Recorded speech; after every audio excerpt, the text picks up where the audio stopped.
If you're considering yourself going self-employed as a mortgage broker, you're likely asking yourself these questions. Can I do this? Will I succeed? And is it worth it? The short answer is yes, you can. But whether you should really depends on your mindset, on your strategy, and your willingness to take control of your business. So the first thing you might ask yourself is, do you need experience first? One of the biggest mistakes I see brokers make is assuming they need years of experience before going self-employed. While experience helps, yes, it does, what truly matters is confidence, clarity, and a solid plan from the start. As a business coach, I have worked with brokers who went self-employed straight after qualifying and smashed it. I've also worked with brokers who spent 10 years in the industry but struggled because they hadn't developed the right skills beyond just giving mortgage advice. If you can confidently advise clients without constant hand-holding, if you can generate your own leads or have a plan to do so, and you can manage your own time and workload efficiently, then you're in a strong position to go it alone as a mortgage broker. Second thing to think about is your qualification and compliance. So to become a self-employed mortgage broker in the UK, you need your CMAP qualification or some sort of equivalent, but that's just the start. The next step is deciding how you operate. So you can join a network. This gives you the compliance support, lender access, and often some level of guidance. Ideal if you want some structure, but you still want to be your own boss. You can also become directly authorized by the FCA, but with this comes with greater responsibility for compliance and lender relationships. This suits experienced brokers who want complete control. Most brokers I coach start work with a network, and then some of them then do move to directly authorized once they've established themselves. The third thing you need to consider with this is you're not just a broker, you are a business owner. And this is where many mortgage brokers struggle. They assume that self-employment is just doing the same job, but keeping more of the commission.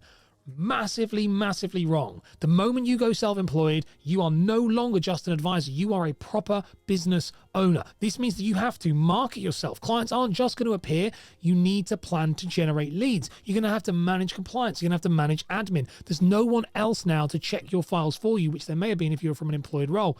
You're going to have to handle finances. No guaranteed salary. That means that you need to manage your cash flow properly. Many brokers go self-employed for the freedom, but they end up working harder than ever because they haven't structured their business properly. That's exactly what I help my clients fix, but personally, get it right now. Number 4 is, how do you actually get clients? So the biggest fear that most mortgage brokers going solo is where do my leads come from? Now, here's what works. The first thing is to leverage your existing network. Past clients, friends, or family are a great starting point. For the next thing to do here is content marketing and social media. The brokers I coach who dominate their niche are the ones who consistently show up online. Another thing you do as well is you focus on introducers and partnerships. So estate agents, accountants, and financial advisors, IFAs, they can be a goldmine for referrals. And then join a network with lead support. So some networks do provide leads, but be mindful of the trade-offs. There might be a lower commission split. There might be restrictions on what you can do. All of these things do apply.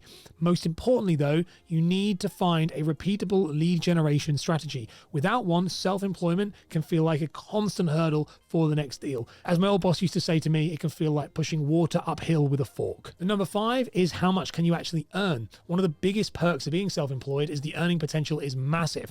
But the reality is some self-employed brokers make far less than employed ones, simply because they don't treat it like a business. Self-employed brokers typically earn higher commissions because you keep a larger percentage of the deal. They are more flexible, which means you decide how much or how little you want to work, which gives you the opportunity to make more money if you want to. And with that comes unlimited income potential, but only if you have the right systems in place. However, you also need to factor in no guaranteed income, which means you will have quiet months, so you need to plan for them. Business expenses are another thing. So marketing, tech, compliance, coaching, support, it all adds up. I've worked with brokers who went from employed to self-employed and tripled their income within a year. I've also seen brokers struggle because they underestimated just how much work goes into running a business. Which brings us to number 6, which is the big one, which is, should you go self-employed? Being a self-employed mortgage broker can be incredibly rewarding, only if you do it right. But it's not for everybody, as I've said. So ask yourself these questions. Do I have the discipline to run my own business? Am I ready to invest time and money into marketing myself? Can I handle inconsistent income while I build momentum? If you answered yes to all 3 of these, you are absolutely ready to take that next step. If you want to see the top 5 lessons mortgage brokers wish they knew when they first started out, then check out this video on screen right now. Go on, give it a click.